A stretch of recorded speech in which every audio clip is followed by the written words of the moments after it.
Peace, peace, peace. This is Marcus Sankofa Nix, and welcome to another episode of the History Heals Talk series.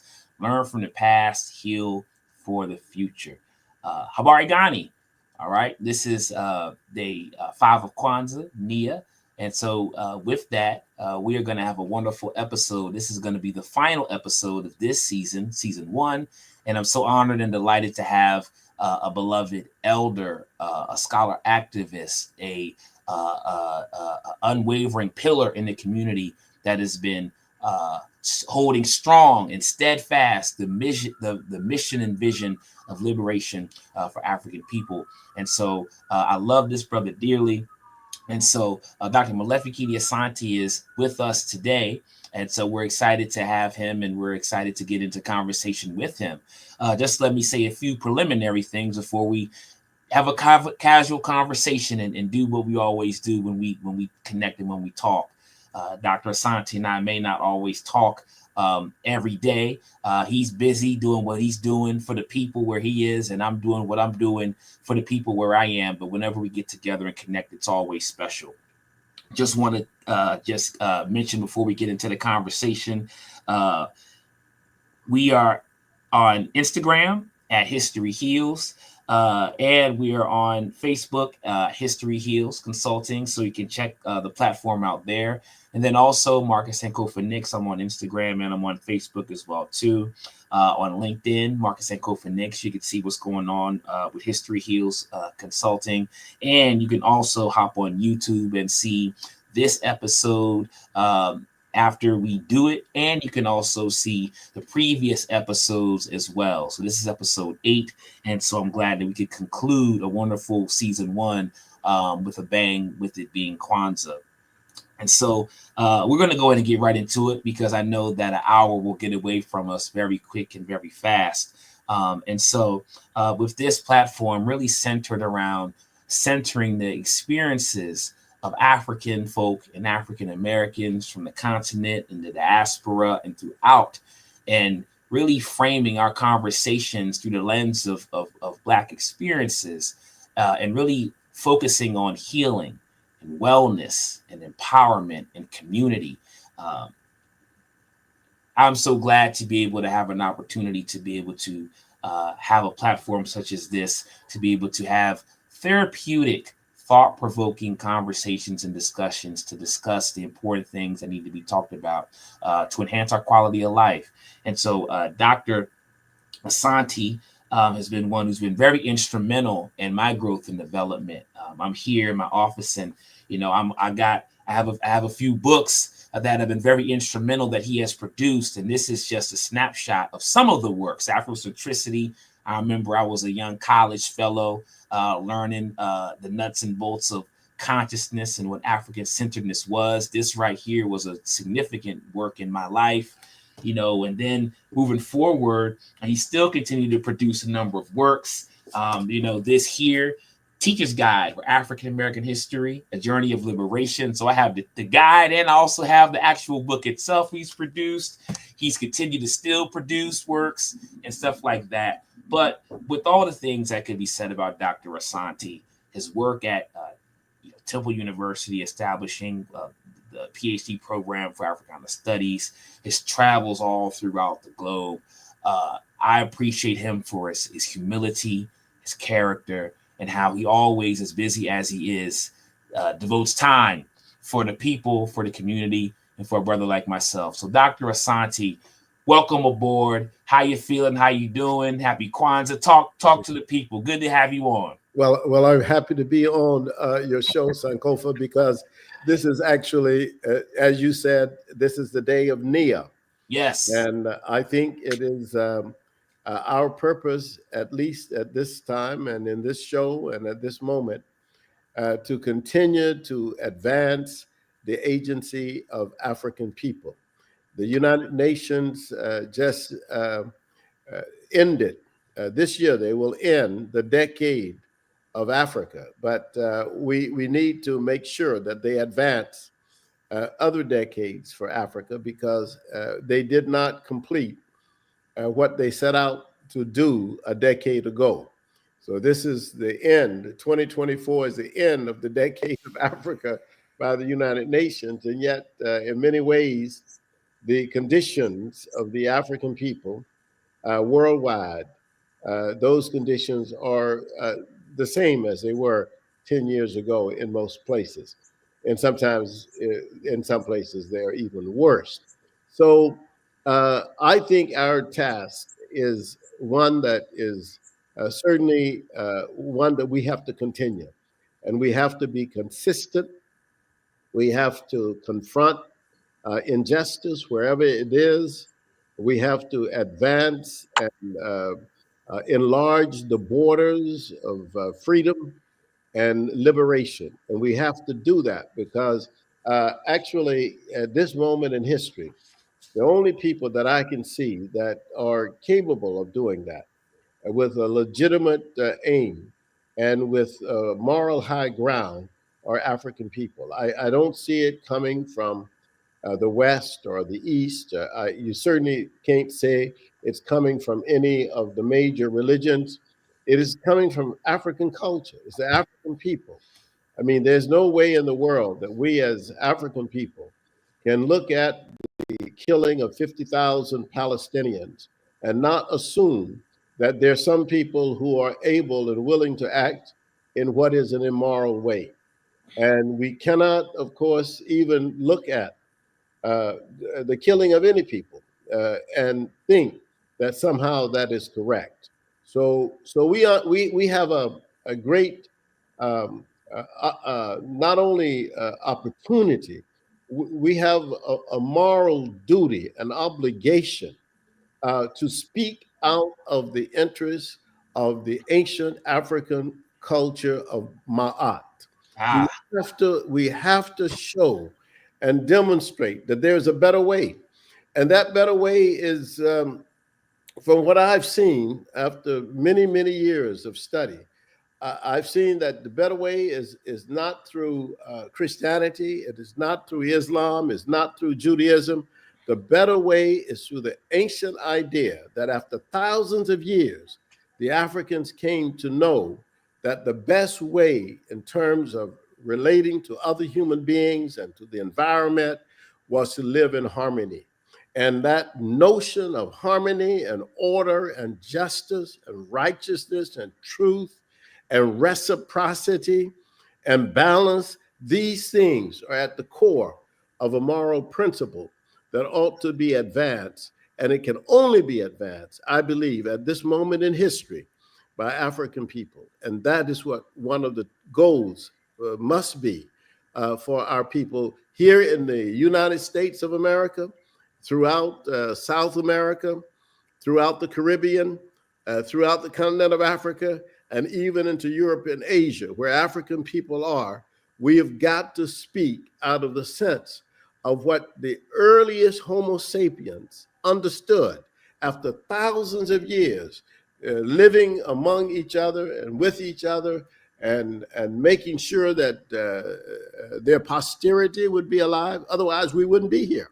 If those people had not worked out right. some way of living together and working together and producing children, we would not be here. So Yes. they understood some things, but they understood those things uh, through study and observation, looking at experiences, and these things existed long before Muhammad and Jesus and before Buddha. These were powerful concepts that Africa gave to the world, and they have been distorted, they have been maligned, and the whole idea of trying to inferiorize African people has been one of the most uh, grievous crimes that you can think of in the world, is the destruction of African consciousness in the world, because African consciousness, I think, would have absolutely shown a much more fraternal sense with other human beings. Well, Well, that's just an introduction. even right there, Dr. Santi, you've laid it out, and you've mentioned so much in that, and I definitely appreciate what you have laid out. And there's a lot that we can talk about and deal with that which you laid out. And to tie it in and connect it to Kwanzaa, what I've come to discover, I'm looking through some articles and doing some research. Kwanzaa appears to be expanding. There appears to be growth. I did not know about the United Nations and what was going on with that in terms of, I guess, supposedly, I guess, a timeline in which to celebrate Kwanzaa, even though our culture, our history, our heritage. We don't need a timeline or anyone to give permission as to when we can celebrate it. However, I'm seeing that the proliferation of Kwanzaa, however, is expanding all across the globe, uh, Absolutely. Europe, all into different parts of Asia, different things like that. Yes. I even Yes. came across some information that was talking about um, uh, the Kwanzaa Writing Festival in Yes. Brazil, and how Yes. there's just so much being done, and I even know in the DMV, Mhm. where I am in Mhm. Maryland, yeah, Baltimore, DC, in the suburbs, in the Mhm. county, everywhere in between, museums, cultural Mhm. centers, various organizations. Kwanzaa is on and popping. It's Yes. everywhere. Yes. Yes. So the thing is, I'm seeing this energy, and so I am excited about it. And you know, how can we use Kwanzaa as a way to heal and restore? You just talked about the Well, destruction and the assault on mhm. our people, and we know that that is definitely there. But how can we use Kwanzaa as one of many tools or one of many modalities to recenter? Brother, Yeah. Brother Sankofa, you are right on target, and thank you so much for that lead into this conversation. Because one of the things that we don't recognize sometimes, because we always concentrate, or at least many times we concentrate on the things that we lack or the things that are not correct. But one of the things that was correct was that when the 26-year-old Maulana Karenga in the 1960s, 1966, created the concept of Kwanzaa and held the first Kwanzaa celebration in Los Angeles. Uh, that there was a vision, but the vision was probably not as great as he even understood at that time as a young man. Okay. But the vision now, from those 60 to 70 people who gathered in the apartment in Los Angeles in that year and created the first Kwanzaa, the vision now is has been incorporated by over 40 million people, which shows you that the concept itself was fundamentally laden within the people, that the people knew that there was something, had to be something that would respond to the fundamental ethical principles that were rooted in African culture. And Maulana Karenga, the genius of uh, the young brother at the time, he's an elder now, and really one of my great intellectual friends, and one of my great compatriots in the struggle for liberation. He understood very much that all people uh, tend to create holidays or holy days that celebrate their accomplishments and their achievements. And after the 1965 Watts Rebellion, what he saw was the disorganization within the community. And he felt like one of the things that was necessary was to re-examine the historical record of Black people in the Americas and in the West. Hmm. And when he did, he showed that what was stolen from us, what was taken from us, what was distorted from our history was the fundamental philosophical cultural values that made us hold together as a people. And this is where Kwanzaa was a response to that. It was his attempt to respond in a very powerful way. If you've looked at the film my son made called The Black Camel, you will understand that the Black Camel itself, this notion that Karenga had organized around the concept of the seven principles, the Nguzo Saba, which came out of the Kiswahili language. And he chose that deliberately. I Mhm. mean, the Kiswahili language. He could have chosen Zulu. He could have chosen Yoruba. He could have chosen Hausa.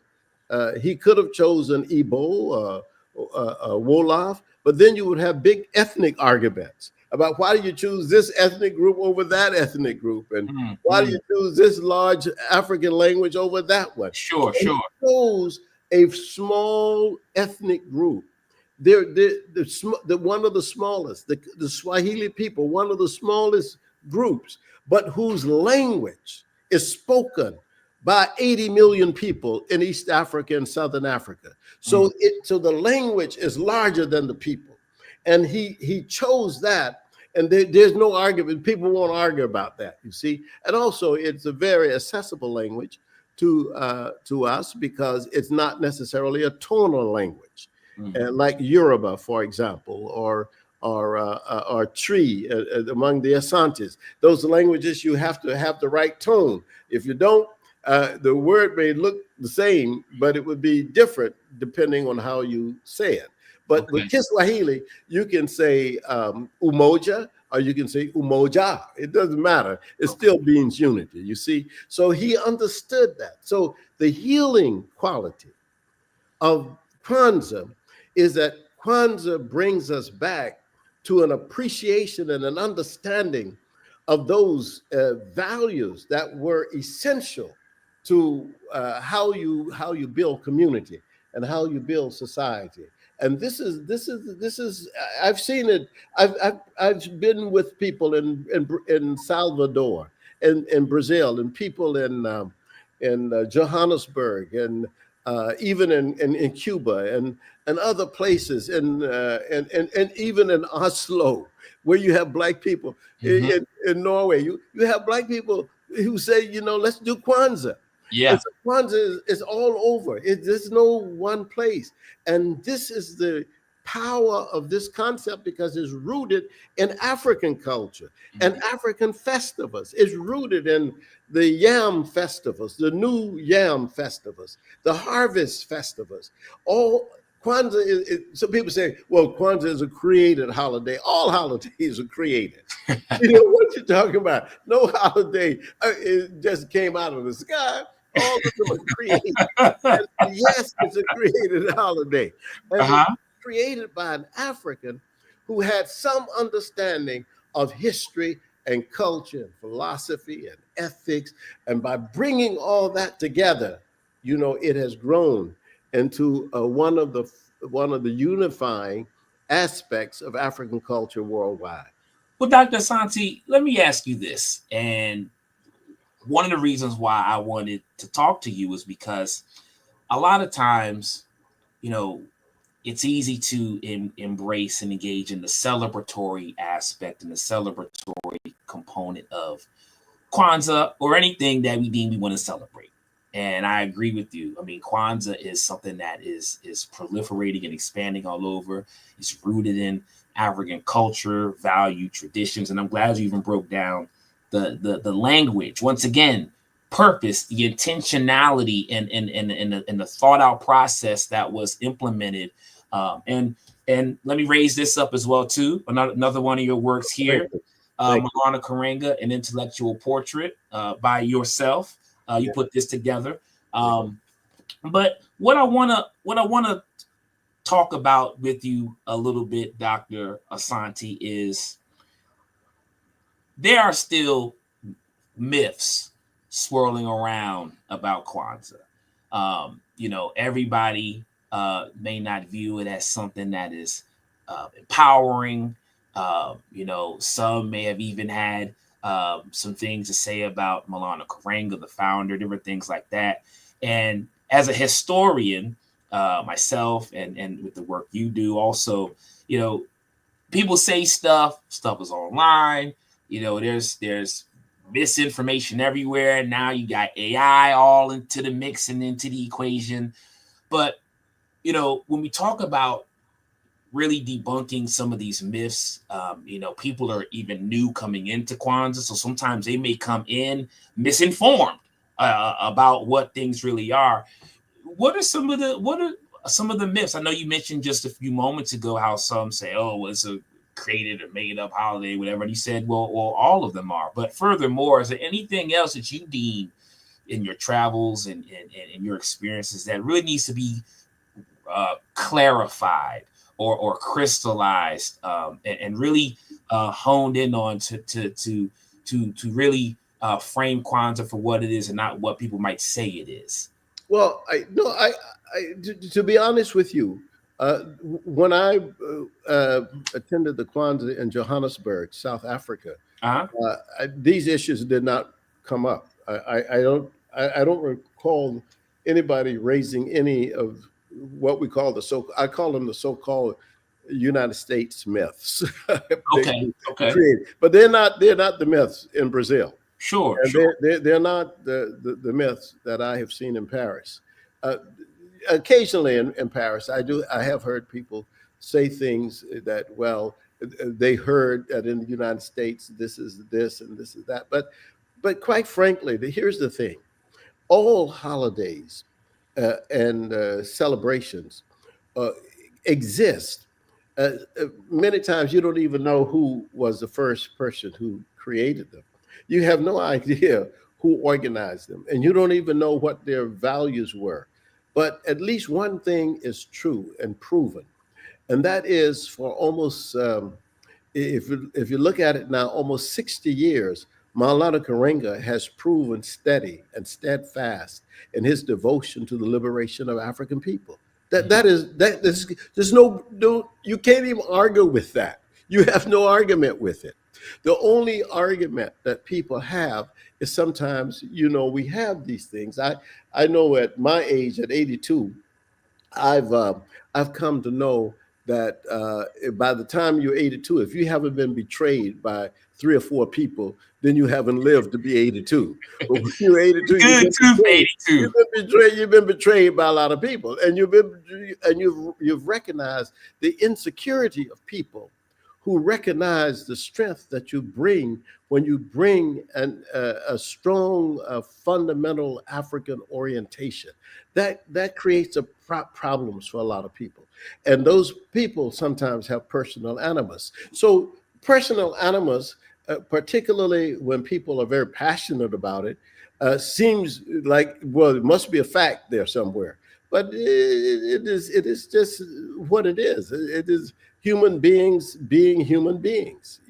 I like what Wally Shirinka once said when someone was saying to him, well, ethics means that you have to always talk about the devil. And he said, well, I've seen the devil maybe 2 times in my life. And the devil seemed to me to look like human beings. So I always tell people, when you start talking about life and about what people have done and what they haven't done, most people don't have facts. They don't have information. Sure. One of the things, and let me just say this because I'll put this out there again.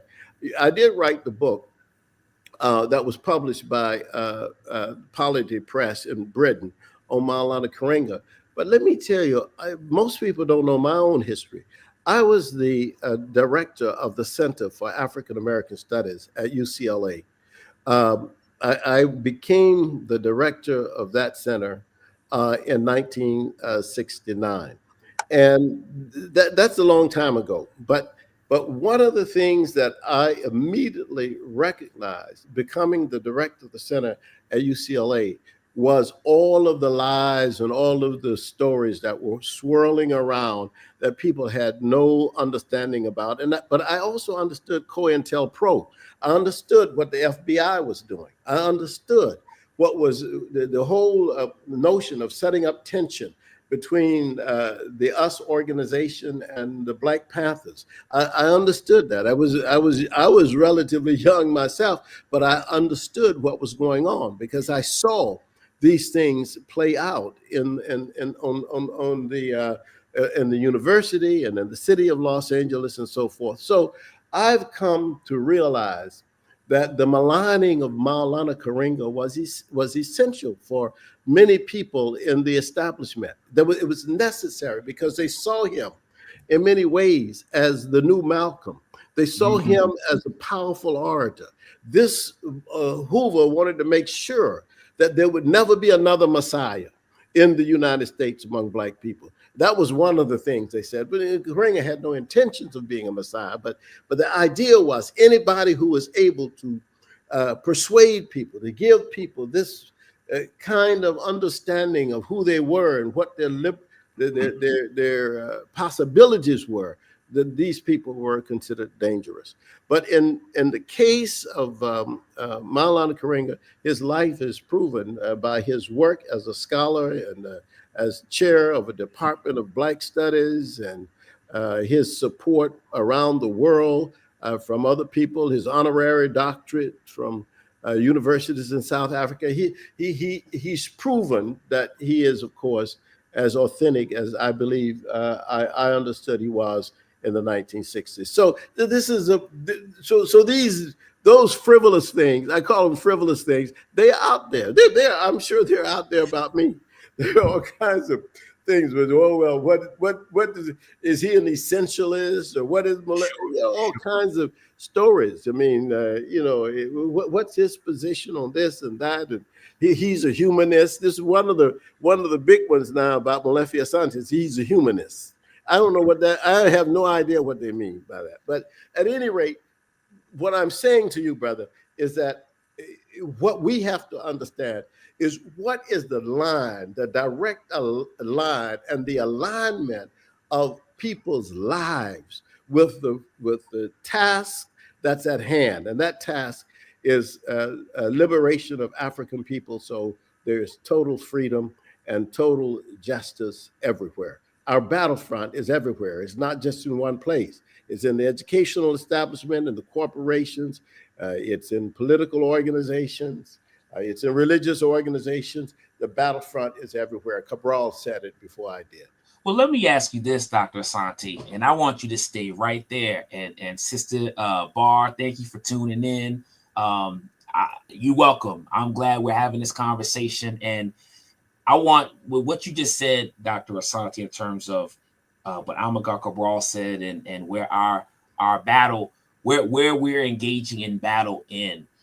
What I want to hear you speak about, what I want you to share perspective on this liberation struggle, and from your scope, from your lens, moving forward, 2024 on into 2025, moving forward. What does a commitment to the struggle for liberation look like? And let me give a little bit of context to what I'm posing and what I'm asking you. You know, I think there is something very important to focus our efforts on in terms of building what Carter G. Woodson calls parallel institutions. We have to have our institutions. We have to have our businesses. We have to have our organizations, to continue to push, as Kwanzaa does, what is the best of African culture, tradition, and values, and what's going to restore us, and and we have to continue to build. We got to continue to fight. But what I also notice at moments is that there can become these class divisions, or there can become, the tension. Some of our people might still be in certain spaces, in certain arenas. Many of our people, as you know, they're everywhere. They're in the corporate sector, or they may be in the educational system fighting battles. And we see DEI and all those types of attacks still happening. They may be in the medical arena, finance, or whatever the case may be. So what can this look like where our people are? Because we're scattered and we're everywhere. How can people be empowered to still engage in this liberation struggle where they come into the fold, if that makes sense? Well, the only way you can empower people is through knowledge. And because those people who are in these corporations or in institutions, wherever those institutions are, if they don't have knowledge, there's no way that you can give them consciousness. This is what I've seen. And I mean, they're our friends. They're our family members. We know them. You know them. I know them. They are there, but they're not necessarily conscious, and they're not. the most beautiful thing, I think, for me as a professor or teacher, and also as a speaker, is to see people come to light, to enlightenment. Just recently, I've I've been I've traveled to South Africa, Brazil, Cuba, and Nigeria in the last month and a half. And so, let me just tell you, in Nigeria, I spoke to hundreds of African scientists, the Academy of African Scientists. I didn't even realize before last year that there wasn't such an academy, but the Academy of African Scientists is made up of some of the top scientists in the continent. They are microbiologists, they are astrophysicists, they are medical doctors, they are mathematicians, and so forth. And the director, associate director, said, "Look, we want someone to give the African scientists a historical understanding of STEM in Africa." Hmm. Science, technology, engineering, and mathematics. Would you give us an orientation? So when I spoke in Abuja, Nigeria, to these hundreds of scientists, the first thing I asked them is, had they ever heard of Imhotep? Uh-huh. And they hadn't. So here's the thing. After I spoke, people came up to me and they said, we had no understand. We had no. I'm a microbiologist. I'm an oceanographer. An oceanographer. I don't know anything about Imhotep. You see, because what I'm saying is they knew their sciences. Mm. They were masters at their sciences. Many of them had uh, hundreds of thousands, maybe $1 million contracts with international organizations to do science in Africa, but they didn't know Imhotep. So when I brought to them a historical orientation of science in Africa, these scientists in Africa were so excited. For the first time, they could link their science to the classical civilizations of the continent. This to me is what you're talking about when you say, yes, we have brothers and sisters in these, we have brothers and sisters in the military who don't understand that the greatest military leader in the history of the world was not Alexander. You see, but it's because they do not understand African military and the history and the connectedness Absolutely. between what has happened on the African continent, you see. And they have no understanding. If you talk about architecture, they have no understanding that architecture starts on the African continent, that's the basis, that religion starts on the African continent. It doesn't start in Asia or Europe or South America or North America. That all these things are fun. So part of what we have to do, which we have a hard time doing in a Western civilization, a culture that wants to undermine Africa at every turn. I see it in the university. Mm-hmm. We not only have white people who want to undermine African history and culture and African studies, we have black people who at least look like us, black people who want to undermine African history and culture. And so getting the information to the masses so that people will be armed with knowledge and walk away with confidence. Well, That's let the me ask. thing we have to do. We don't yet have that. We're moving in that direction, but it's hard. And I appreciate your perspectives on that, and I want to give a shout out to as you're talking and stuff. I'm listening, tuning in for sure what you're saying, and we got some good feedback and some questions here. Christopher Kamal Washington, peace, brother. Um, he has a question here.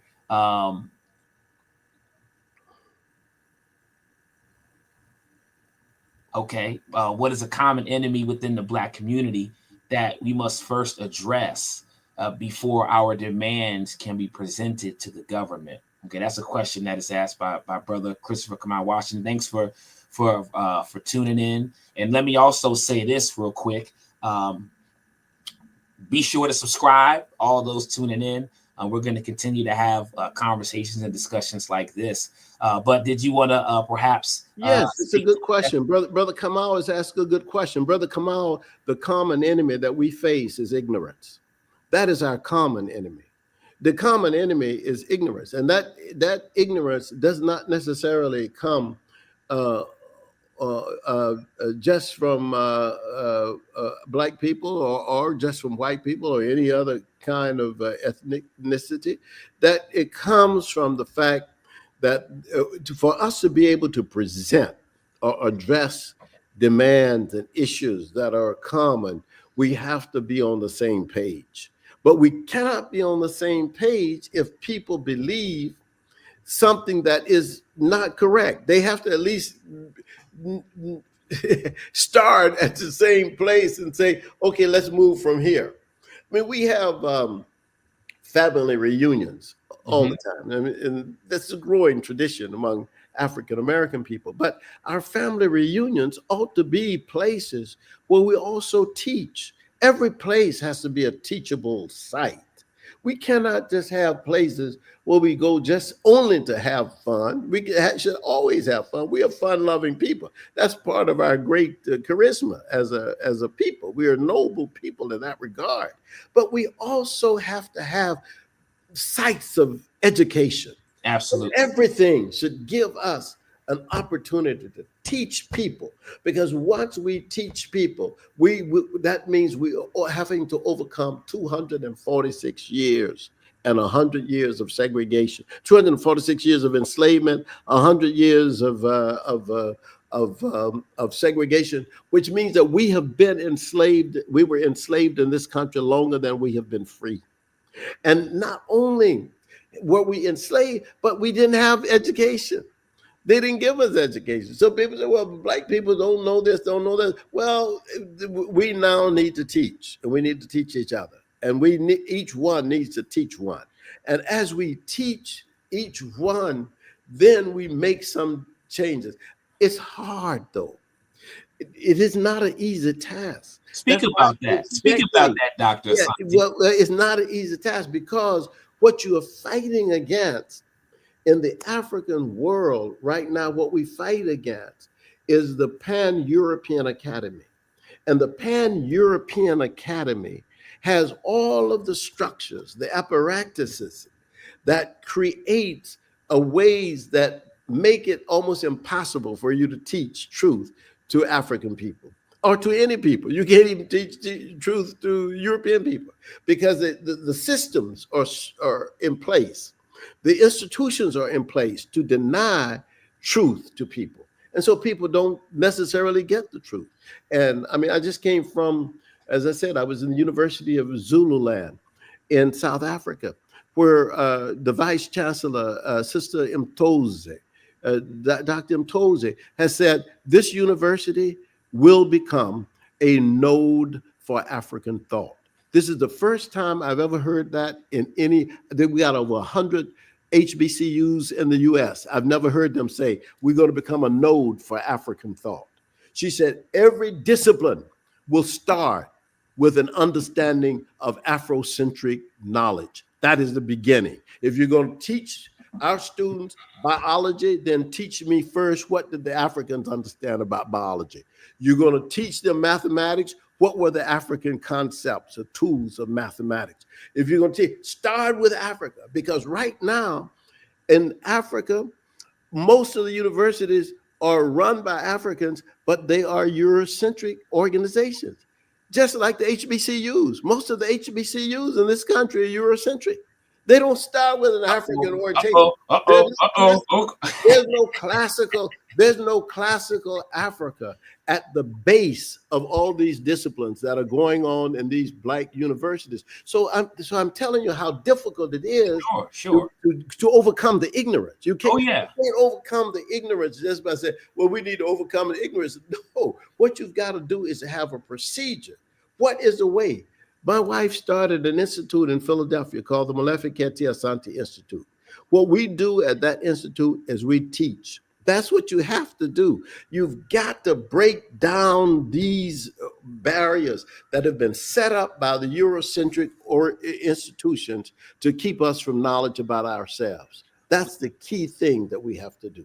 Well, Dr. Asante, I appreciate all that you're saying, and what my research and what I've had a chance to uncover is, um, as a people, especially when you look at our experiences here, in this country, in the United States, we've always implored subversive tactics and subversive means to still come together to create community, to create spaces to educate and teach. I don't care if we went onto the riverboat and did it. I don't care if we went out into the woods in the pit, and did it. Um, Perhaps there might have been somebody who might have been in the house, enslaved, and they was in the house and they was sneaking upstairs into that library, getting some of those books and sending them out there to the field so that they could be able to engage with literacy then. So, and though this is Nia, I'm thinking about Kuumba, creativity, thinking outside the box. And so one of the things that I tell people, because now you have a lot of people, oh well, the election, this went that, this happened, and the attacks on DEI, and what are we gonna do? And there's a spirit of panic, in a spirit of defeat. There's a spirit of powerlessness, and I think, as you've always said, and I think you even posited in here, consciousness of victory. I Absolutely. think it's so important Absolutely. to continue to Absolutely. move with a victorious mindset, Oh, and I yeah. think Kwanzaa can give us that, and many lessons of our past as we re-examine and look at it, from our standpoint. There's so many victories. There's so many victories, and the victories continue to happen. But we must change our scope. And here's another impediment that I also add to the list, Dr. Asante. We got to work through some of this trauma. We have to work through some of this trauma. We have to work through, some of the things that our people have been through in terms of, not just, what white folks have done, not just, what racism, white supremacy, so to speak, has done, but we also got to deal with our familial stuff. We got to deal with, parent the challenges between the parents and our young folks. We got to deal with some of the leadership issues and challenges. We got to deal with, what Dr. Joy DeGruy calls, like the vacant esteem and the ever present anger, and all these things. So I would also say there's definitely a lot of healing work to be done. And I think that, once again, looking at our history and culture, it's instructive, because all of those things, how we have taught, how we have healed, how we have restored, it's all there in our history. We just got to go back and get it. And that's what Sankofa would suggest. But what would you say to that, Dr. Asante? No, no, I absolutely agree with you. And George DeGruy has laid it out very plainly, and I absolutely agree with that. Uh, that also, uh, however, the uh, overriding and overarching uh, issue that really confronts us, even with, as you say, these issues that are within the community and within our population often, even to the whole notion of the conflict between men and women, and even the gender issues that arise in our community. A lot of this, in terms of the overarching issues, have been basically initiated by living in a regime of white racial supremacy. And we don't understand the impact of that on us. I'm not putting it all on that. Of course, we have volition and will on the part of individuals, and we can make decisions and judgments. But you live in a society that is crazy and that is insane. It can also produce people who also act in sometimes erratic and insane ways. And I think that we need to uh, heal, but we have to do an internal healing, but we also have to fight externally to also accomplish something for the general society to Yep. help that society to heal. Because, you know, um, uh, Asa Hilliard, who was one of our brilliant psychologists and Yes. educationalists, Yes, he was. uh, used to always say that racism is a part of insanity. That there's that white racism, you know, it demonstrates an insane response to humanity. But if you decide that it's insanity, then the problematic in psychology is that it has to be identified as a particular disease in psychology. And if it is, then the question becomes, do these people have any individual responsibility for what they do? I mean, is it just simply that they're just crazy? You see, and that is a whole issue. And if that's the case, Okay. then Okay. we don't know how to attack it. Like, So okay. yeah, Got you. that's the problem. Kind of slick. Kind of Yeah, slick, that's Dr. Sunny. slick. Kind of It's a slick slick. situation. So you don't want to, if you go so far and say, well, they're really crazy, but I mean, you can't. Then they have responsibility if they Yes. Ownership of it's it. ownership, Yes. you see. But when you look at it, it doesn't make any sense. Why should human beings make distinctions between themselves on the basis of physical characteristics? I mean, or I mean, why should I? Why should I honor? Why should I create a patriarchal system that, in fact, subjugates women or makes distinctions hierarchically among people based on gender? I mean, if I do that kind of thing without seeing every human as a human being, then I have a problem. But my problem cannot be resolved simply by me just saying, well, let's resolve this issue. I've got to have steps, take steps to say, no, this is not correct. This cannot be done, et cetera, et cetera, et cetera.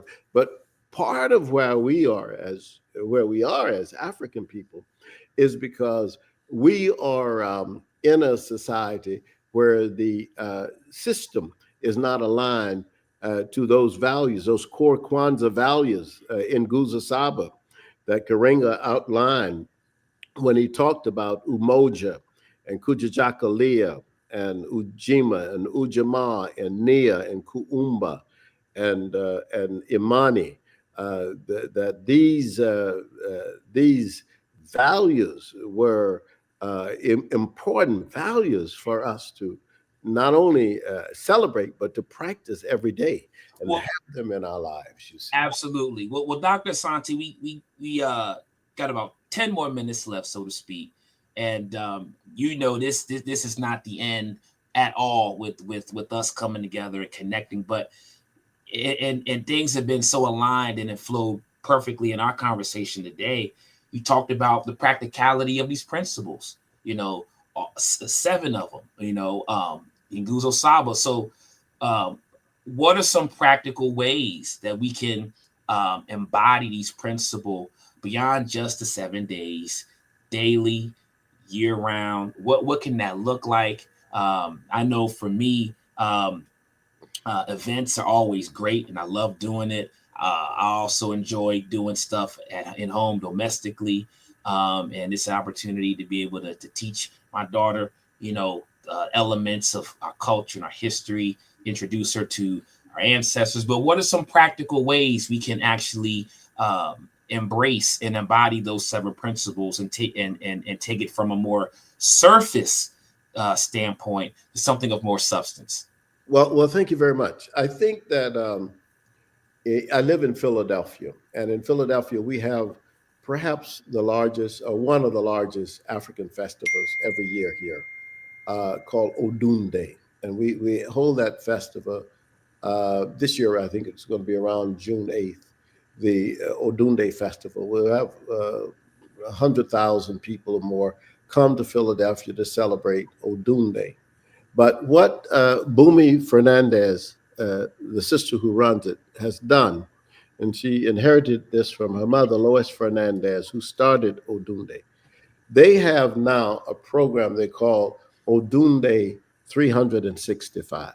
Ah, In okay. other words, Kwanzaa 365. 7 days, yes, December 26th to January 1st, but why not Kwanzaa being taught in schools? Why not Kwanzaa being taught as principles for discipline uh, for children in recreation centers?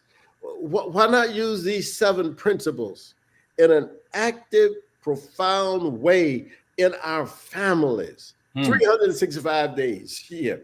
And then we come and we celebrate December 26th through January the 1st. But it's Kwanzaa 365, just like Odunde 365, as Bumi has done here in Philadelphia. Well, I definitely appreciate that. One thing I realize is that it's always good to have resources. The people want, need resources.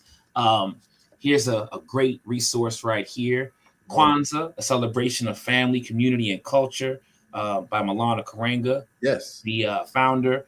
This is a great book, very it is. practical, gets into the philosophy, kawaida, gets Yeah. into the breakdown of the principles, how to celebrate, and so on and so forth.